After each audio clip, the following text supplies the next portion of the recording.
message wana eza ko mekola lokola kokokana na message ya le prophète Simon Kimbangu papa na biso atika biso prophète Simon Kimbangu et nga ko bengi kutu koko. Donc Simon Kimbangu l'un des prophètes na kati Afrique ya munene ya liboso toyebi vraiment et message notre frère azopesa papa Jambonga ezako kenendenge moko yepe asala ki révélation moko akambu mingi otro bakatokeba parce que to voiture ba condamnation entre biso be to ko so ba malédiction moko oto bengi verticale. Alors nous devons faire beaucoup attention na munoko na biso to lobaka. Il faut to respecter bango ba papa ya nation le ko anite ba papa na biso andaku, il faut to respecter na bango ba papa bazo kamba biso lingomba, il faut to respecter bango. Alors ndeko na ngai lelo na ina message moko o ezali message ya ko talisa bino révélation Nzambe atalisa kingai ezali 2 ans passés ya papa na biso otobengi Jean-Pierre Mbemba oyo ba nomeye otobengi ministre ya défense. Boye bibino nyonso ministre ya défense elingi koloba nini? Ministre ya défense ezali motoyo ba PC défense oyo ya mboka. Sécurité na mboka ekomi na mutu na ye mais ezali mosala oyo ya kotravailler na ope na gouvernement pe na oto bengi ba militaire nyonso bata tout entour na ye pe na peuple. Alors balobi union fait la force.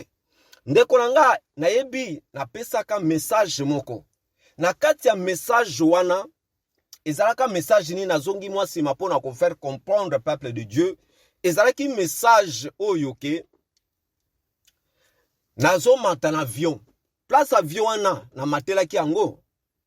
Pays wana batali singate. Alors na kati avion ne fallait ça la escale na mboka moko.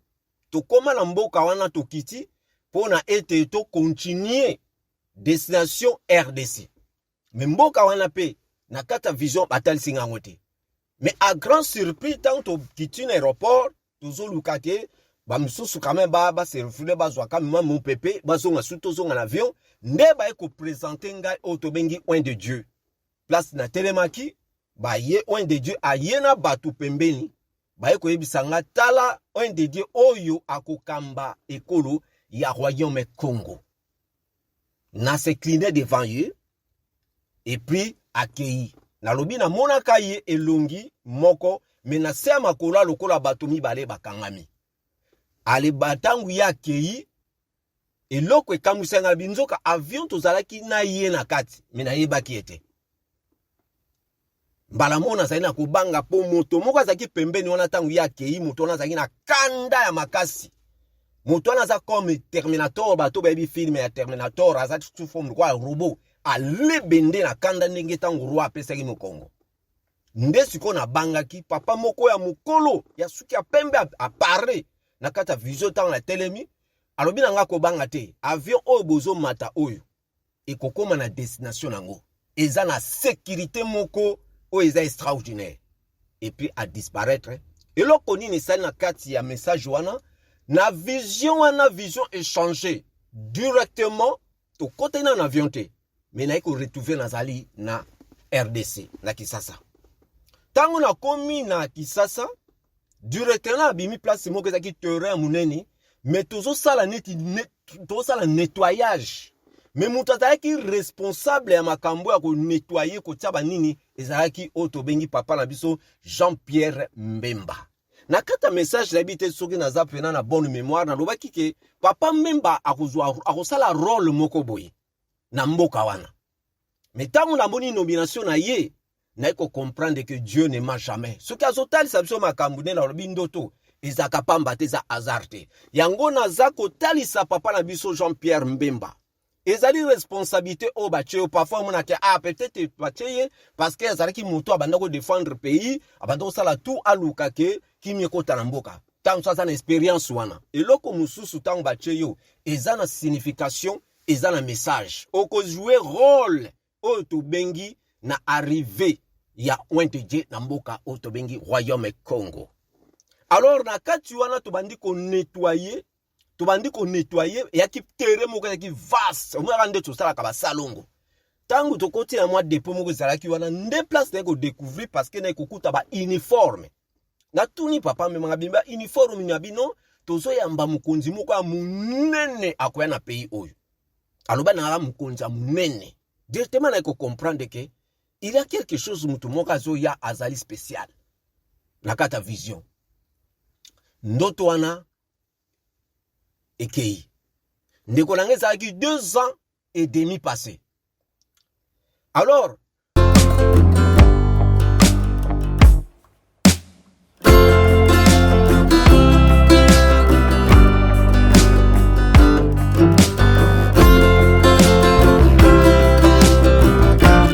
Shalom, shalom à vous les enfants de Dieu. C'est bien moi votre frère, le pasteur Israël Nash. Je vous salue au nom de Jésus. Je suis précisément à Kinshasa. Naza responsable à Ophelina. Jésus est mon papa. Naye liboso na bino pour représenter bino bana o bozomona na bilili pe ba difficulté tozanango. Na bandaki musala o ça fait longtemps ya koboko la bana selon ainsi dit l'Éternel. Mais ba difficulté ezamingi difficulté ya loyer parce que tozo foutela et puis difficulté au foutela bana minerval pour to suite au bandaki to pesa qui avance mais tikali ndambo nazo banga ke bana oyo bakata classe bakoma nango na sukate. C'est pour cela Dieu m'a mis au cœur na lancé message oyo na bato nyonso ya motema malamu basunga bana oyo bozomona na bilili bana oyo bozomona na bilili ndambo na juna rompengaba ndambo victoire ndambo limité et puis ndambo l'état pesingai pona bande kolanga nyonso ba congolais bobi ba réalité nini to passer nango na mboka soki nga simple individu na ndimi kozwa bana oyo na bokola na ainsi dit l'Éternel soki l'état s'est décidé to mona suba fazer na zelate c'est difficile ya osala ngonga moko. C'est pour ça na so lancer appel na bana nyonso nzambe pona classe ya bana oyo pona loyer na bango kolata pe kolia na bango na osenga na bato nyonso baza cœur sensible pe baza na motema bosunga ba sunga biso pe ba salisa biso toza na commune ya Kalamu quartier Kauka référence ya monene tokangami na université Kimbangiste avenue comme Nangoisa Marin le numéro 16 numéro de téléphone à biso pour na bato balingi ba contacter biso pour na ba détail mosusu eza plus 243 89 72 32 229 nzamba pambola bato nyonso yo ba ko assister biso.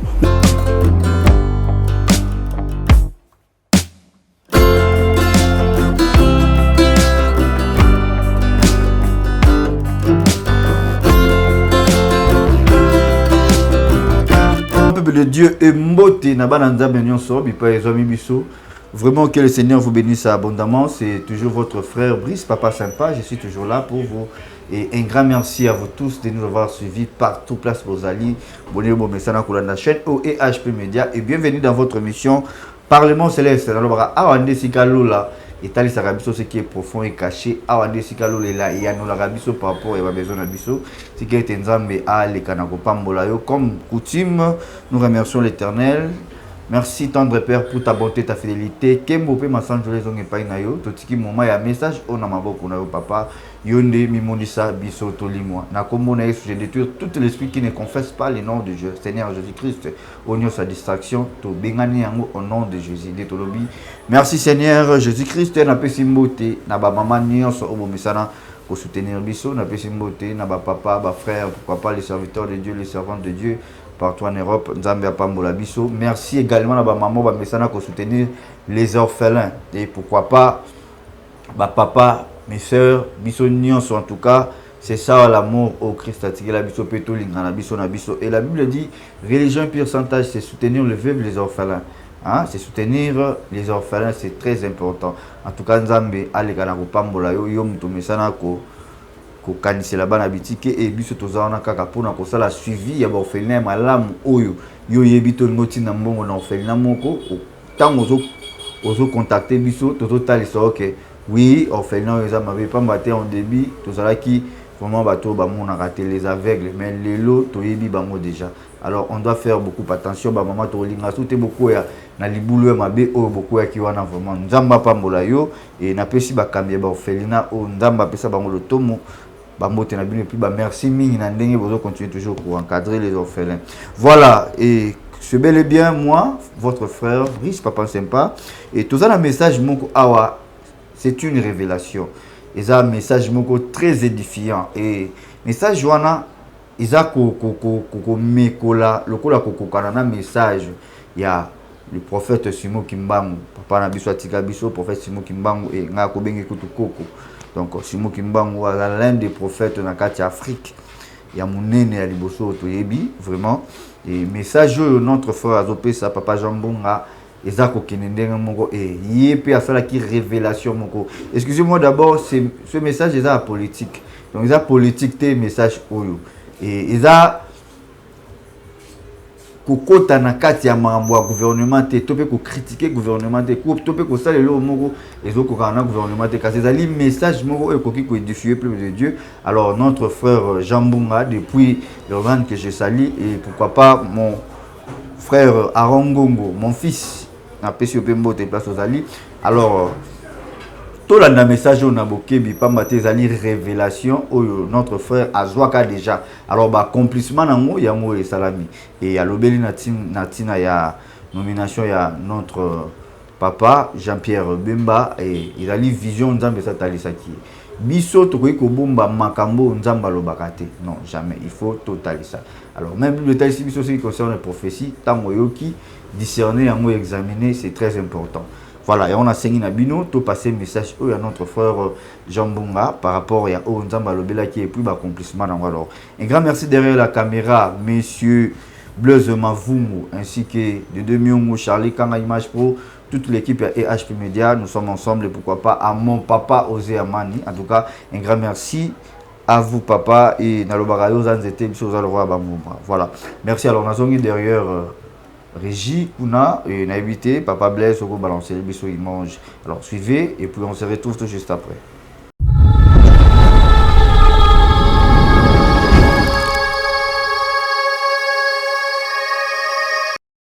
Mes bien-aimés en Christ, shalom, shalom, que le Seigneur Dieu Tout-Puissant vous bénisse abondamment au nom puissant de notre Seigneur Jésus. Ezali Susunga, Otobengin de Koramno, simple messager de Dieu. Le frère Jean naye lisusu bandeko na message moko ezali message ya révélation au Nzambe azotali sabiso vision sur il y a deux grandes personnalités ya mboka otobingi ya RDC Royaume Congo.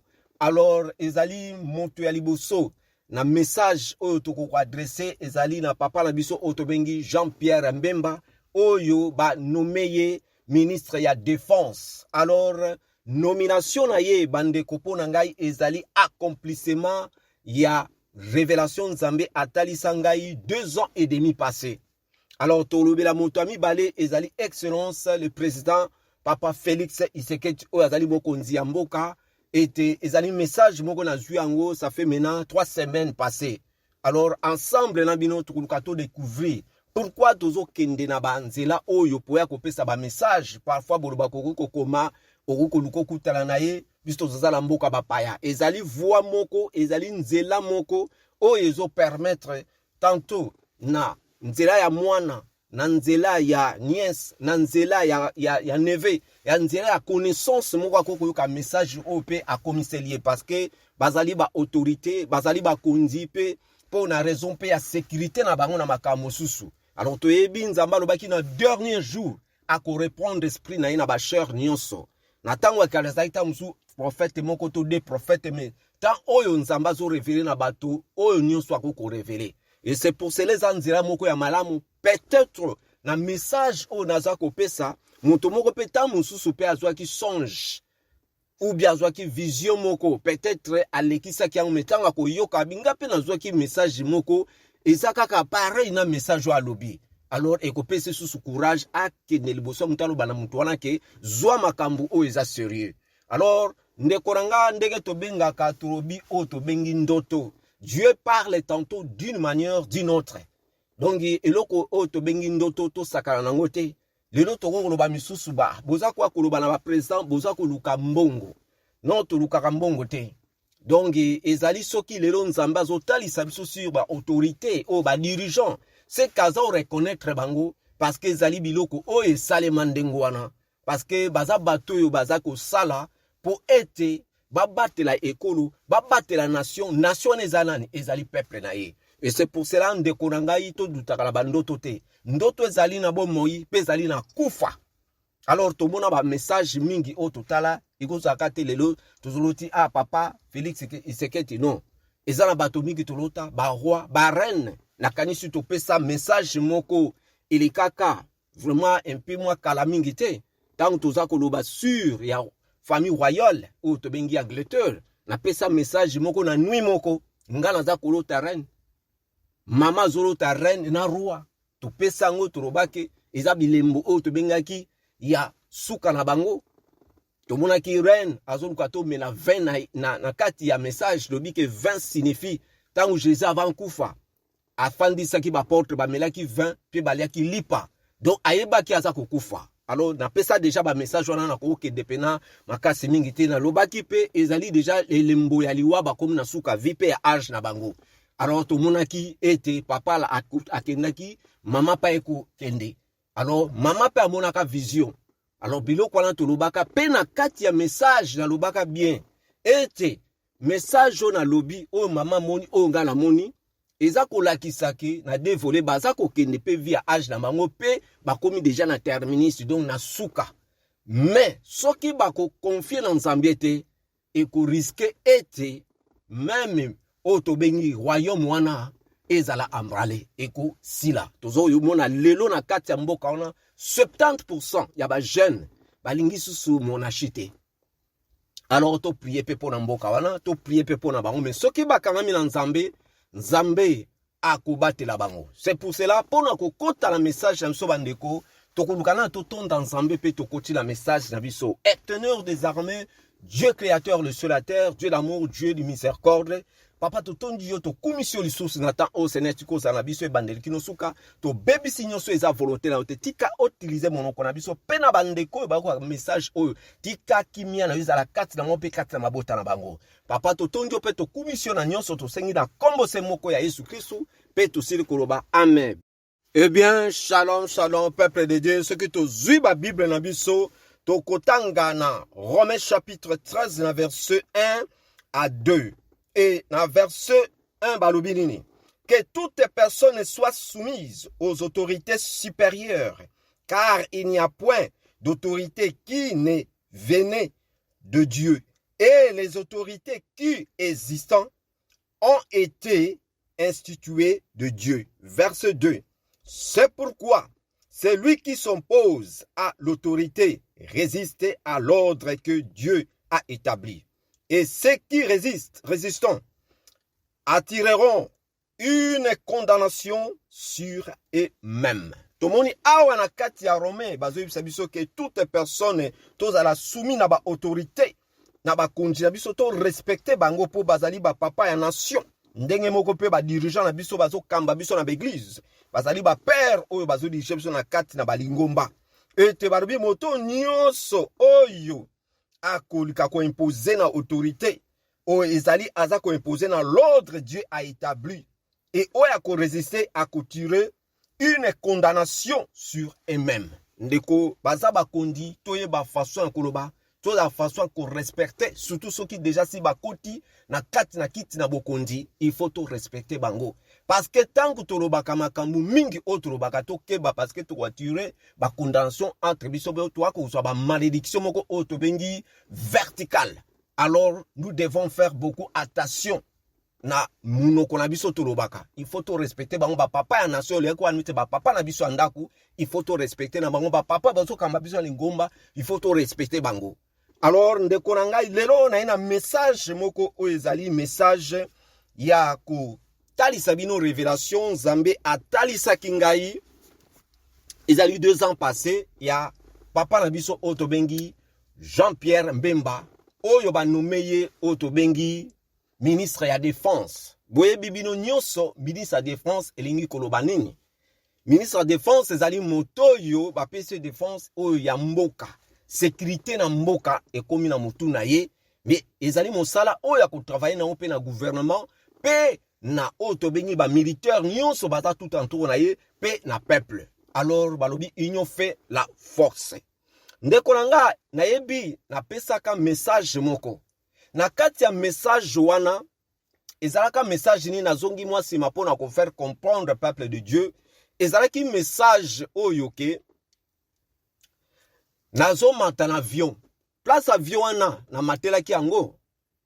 Pays wana batali singate. Alors na kati avion il fallait ça la escale na mboka moko. To koma na mboka wana to kiti pona ete to continuer destination RDC. Mais mboka wana pe na kati vision batal singa ngote. Mais à grand surprise tant to kiti na aéroport toujours lukate ba msusu quand même ba se refule ba zwa quand même mon pépé ba zonga suto zonga na avion nde ba ko présenter ngai auto bengi oin de Dieu. Place na telemaki ba ye oin de Dieu ayena batu pembeni ba ko yebisanga tala oin de Dieu oyo akokamba ekolo ya royaume Congo. Na se cliner devant eux et puis accueilli. Na lobi na monaka ye elongi moko mais na se makola lokola batu mibale bakangami. Ale batangu ya accueilli eloko ekamusenga binzoka avion tozalaki na ye na kati mais na yebaki ete. Mbala mona zali na kubanga po moto moko azaki pembeni wana tangu ya accueilli moto wana zaki na kanda ya makasi. Moto wana za comme Terminator bato baby film ya Terminator azati sous forme quoi robot alebende na kanda ndenge tangu roi apesaki mokongo. Nde siko na bangaki papa moko ya mukolo ya suki ya pembe apare na kata vision tangu na telemi alobi na nga ko banga te avion oyo bozo mata oyo ekokoma na destination nango eza na sécurité moko oyo eza extraordinaire et puis à disparaître eloko nini sali na kati ya message wana na vision échangée directement to côté na avion te mais na ko retrouver nazali na RDC na Kisasa tango na komi na Kisasa directement abimi place moko ezaki terrain muneni mais tozo sala nettoyage mais mutu azalaki responsable ya makambo ya ko nettoyer ko tia banini ezalaki oto bengi papa na biso Jean-Pierre Mbemba. Na kata message na bité soki na zapena na bonne mémoire na lobaki ke papa Mbemba akosala rôle moko boye na mboka wana. Mais tango na boni nomination na ye na ko comprendre que Dieu ne ment jamais. Soki azotali sa biso makambo ne la lobi ndoto ezaka pamba te za azarte. Yango na zako tali sa papa na biso Jean-Pierre Mbemba. Ezali responsabilité au baché parfois mon ake peut-être baché parce que ezalaki moto abanda ko défendre pays abanda ko sala tout aluka ke kimye ko tanamboka tant ça na expérience wana eloko mususu tant baché yo ezana signification ezana message oko jouer rôle o to bengi na arrivé ya Ointeje na mboka o to bengi royaume Congo. Alors na kati wana to bandi ko nettoyer et yaki terre moko yaki vaste o mwana nde to sala ka basalongo tangu to koti na mwa dépôt moko zalaki wana nde place na ko découvrir parce que na ko kuta ba uniforme na tuni papa me mangabimba uniforme ni abino tozo yamba mukonzi moko ya munene akoya na pays oyo aloba na mukonzi ya munene directement na ko comprendre que il y a quelque chose mutu moko azo ya azali spécial na kata vision ndoto wana Ekei. Ndeko nange zaki 2 ans et demi passé. Alors, pourquoi était nettoyage? Bozali koyeba lisusu na pesa message na pare na bureau ya mokonzi ya mboka. Tozalaki na sola ki tabimi atinga na bureau lobita na koya to sola.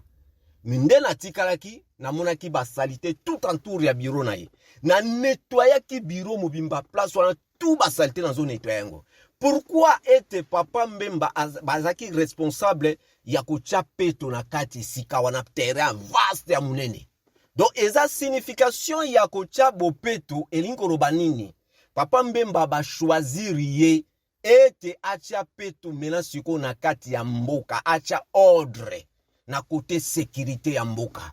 Donc ye mutu akobongisa terrain ensemble na gouvernement ete na basoda na biso peuple autres à la simanaye. Papa Mbemba zana musala monene. Mais toyebi ke eza facilité. Mais avec Dieu, nous ferons des espoirs. Ndenge totani na kata Psaume chapitre 37, na verset 4, babi que fais de l'éternel tes délices, il te donnera ce que ton cœur désire. Nzamba sengi kaka ete, to sepelisaye, ko sepelisaye za nini, kota la gauche à droite te, koyoka gauche à droite te, metalela ye. Elingo robanini, yo sala mosala, ete peuple a sepela, aloba ke non. Papa Mbemba siko to moni to komi na sécurité. To komi ko banga lisusu te. Et c'est ça oyo eza kosenga. Donc ezosenga musala ya biso nyonso oyo tobengi union fait la force. Susi ya mboka kimia ekota ete na este kuna kimia ekota na kati pe na bato na bakomini kimia ekota. Ordre ekoma. Yango ete salite oyo wana tobande ko nettoyer ezali sikoyo mission oyo epesameli yo kolongola oyo nyonso ya mabe oyo nyonso yo bazali pona koluka toujours a freiner avancement au développement ya mboka wana pour mboka neza toujours na insécurité na yebi nzambe ako tika yote ako zala na yo pe ako pesa o makasi parce que toyebi azali notre capacité ce qui est toujours ça na fort nyonso lelo toyebi que notre capacité vient de Dieu parce que tant to salaka makambu toyeba sûr et certain na makambu to salaka toyeba que nzambe mutu apesaka biso makasi na makasi ya biso parfois tokokaka te ndenge bazoyebisa biso na kati ya liloba ya nzambe. Et c'est pour cela ezali message oyo na ye nango pona kopesa papa na biso oyo tobengi papa na biso Jean-Pierre Mbemba. Alors na deuxième message oyo nazo parler ezali message ya papa na biso oyo tobengi excellence le président de la République papa Félix Tshisekedi. Ezali oyo première fois te oyo namona message namona na kati ya basonge na kanisi namona na basonge et moi ebele to ba mingi te mais basonge mingi na loti yo. Mais cette fois-ci message nini oyo na porter nango pona papa na biso excellence le président na pare na kati ya bureau na yo deux fois. Mais maintenant sikoyo yonde sikoyo oye oyo tobengaka na résidence na biso mais awate na mikili ya mpoto na résidence na biso oyo tobengi na Kisasa na fandaki na kati ya lupangu le président oye na kati ya lupangu okoti topesi okiti tofandi libanda tozo solola oyebisi nga bolobi na nga papa Jean na yebi makambu tu na lobaki na kosala yango. En tout cas, nazo répéter na kosala na bosanité na kosala. Nga bien en tout cas papa mokondi soko kosala ngo salango parce que peuple azako lela. Peuple azako crier. Tango peuple azako crier, nzambe na likolo akosepela te. Sala penda oyo lobaki osala yango. Tango to solo li na ye na mokonzi ya mboka tobimi siko libanda. Kobima tobimi libanda tobandi kotambola makolo. Toki na mutuka te oba jeep te pe tozotambola so pena ndeke totambola na bakini wana tozotambola tozosolola siko bato na balupangu bazobima bazoba me mokonzi ndenge nini o pena zotambola na kola neti mutu moko mutu pamba biso pe tozokipe te tozokonche kotambola ti vision na ekei. Mokonzi na mboka elingi koloba nini nkati na vision wana. Nzambe aza kosenga na yo na makambu oyo oprometaki peuple ndenge tomoni le pauvre papa alobaki peuple d'abord. Peuple yango nde salaka kibokonzi soki peuple azate kibokonzi pe zalaka te. Koyati koya na ndako oyo ngai Nzambe aza kosenga yo parce que yo yé pa ina ngai sikoyo. Donc Nzambe aza kosenga yo lukaye. Lukaye pena na solo. Ko lukaye na solo elingoloba nini? Elingoloba na kati ya message Nzambe azosenga kolela ya peuple na ye etondi likolo. Yonde sikoyo sala po peuple wana alela lisusu te. Soki yo sali peuple wana akomi kimia Nzambe pe akosepela yo po kosepela. Ndenge na lobi bien na kati ya psaume ndenge na pesa verset pe na lobaka verset oyo ezali na psaume chapitre 37 à verset 4. Na verset 4 balobi nini? Balobi que fais de l'Éternel tes délices. Il te donnera ce que ton cœur désire. Na verset 5 balobi recommande ton sort à l'Éternel. Mais à lui ta confiance, il agira.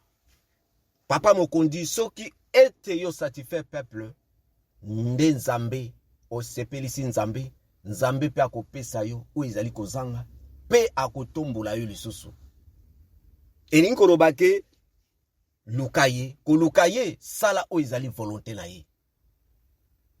Donc ti oye na kati na ndako na pisa biso place biso tozali ezali ngai te mais za mystère ya Nzambe. Et puis sikoyo tobimi na yo libanda toza kotambula na kosenga mokonzi ya mboka komikitisa na yo humilité na yo wana continue yango. Balobi l'humilité précède la gloire. Ndenge tozotambula no na makolo. Elingo lobake Nzambe alobi soki o satisfaire peuple ete oyo nyonso zosala volonté na ye akotambola na yo partout. Yango moni tobimi na yo tozotambula na makolo. Tozoke na biso na makolo donc ndrepe na kutu ta mususu bazokanisa kutu bazobake aza président to aza présidente tozotambula. Donc akotambula na yo atambula kana biso aza na biso parce que Dieu aza partout. Mais siko akotambula na yo penda. Kotambola na Nzambe akotalisa yo makambu ya minene oyo ekoki koleka na imagination na yo. Pese atambola kana yo. Soki naza ko souvenir eza na message moko na pesa précédent. Na loba bien l'esprit de Dieu tout puissant et memi moli monangai na âme na est na koma est été mais na est ezalaka osalaka voyage moko ezalaka makamu fale le kakuna mais na yebi ke Nzambe alingi eloko moko ya mabe e atteindre yote donc ayebi biso azaka na biso mais kotambola na ye ekomaka eloko mususu ndenge tomoni atambola ki na Moïse na Joseph na ba Eli na ba grand homme na ba Adi Abala na ba Kimbangu ndenge pe akotambola na yo. Et c'est pour cela eza message oyo papa Félix Tshisekedi na ye nango mokonzi ya mboka ebi que notre capacité vient de Dieu. To sala kamakambo mais capacité mse utaka pa na Nzambe soko to tangi yango na 2 Corinthiens chapitre 3 verset 5. Babi, ce n'est pas à dire que nous soyons nous-mêmes capables de concevoir quelque chose convenant de nous-mêmes. Notre capacité, au contraire, vient de Dieu.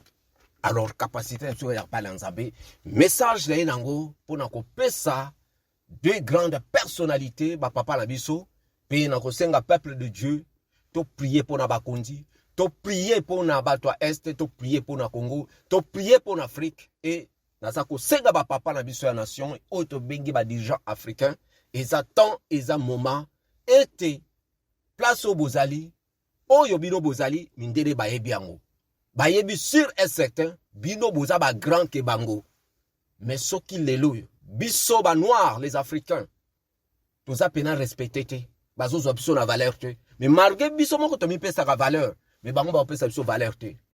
Soki lelo tokokoma na valeur ezali bino ba papa nation bokopesa biso valeur lolenge ete papa na ndaku mama na ndaku apesaka famille na ye valeur yango ete toza toujours kobondela Nzambe asunga bino na maso bozala ekende liboso pe na peuple de Dieu naza kosenga ete Bible ezobisa biso na Psaume chapitre 1 na verset 1 balobi que heureux l'homme qui ne marche pas selon les conseils de méchants. Peuple de Dieu. Ete totika kotambola na conseil ya méchant. Totika matongi, totika koyinana, totika kobomana, totika kotrahi mboka na biso, totika kotrahi continent na biso, tolingana. Amour ezala kati na biso, otobengi amour de Dieu dans l'intelligence renouvelée sans hypocrisie. Yango ekosala to tombola Afrika. Yango ete tokosala royaume Congo etelema.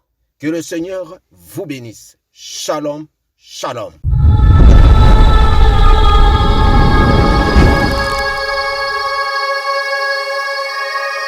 Et voilà, nous sommes de retour sur ce plateau. Toki message très édifiant. Il y a notre frère Jambunga et Nazo Sambela Nzambe yo mutulandi message on a bukebi. Ce que vous avez des questions à se poser, Tchango, laissez vos commentaires et appelez l'homme de Dieu, numéro est affiché dans l'écran. Bengaye, posez vos questions, au lieu de critiquer, au lieu de faire des commentaires. Non, ça ce n'est pas l'amour. Ils ont voulu nous embêter.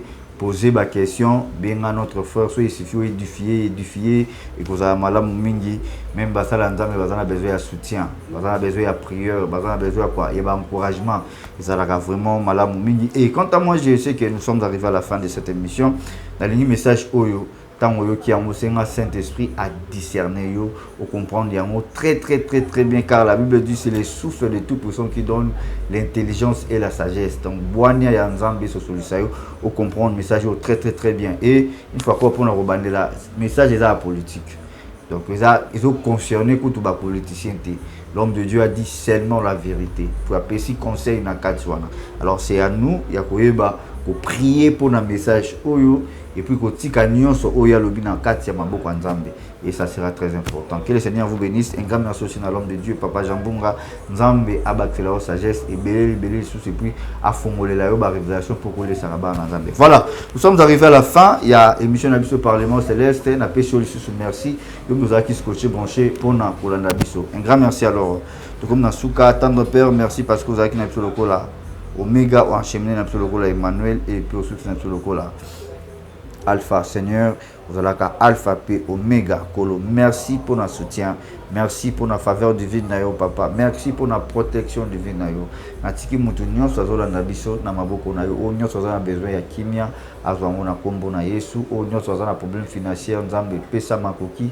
O nyonso azana problème bokono loboko na et c'est bon malikula vina au nom de Jésus de lobi. Amen. Merci Seigneur Jésus-Christ. Soki Yesu azongité. Bye bye à la prochaine.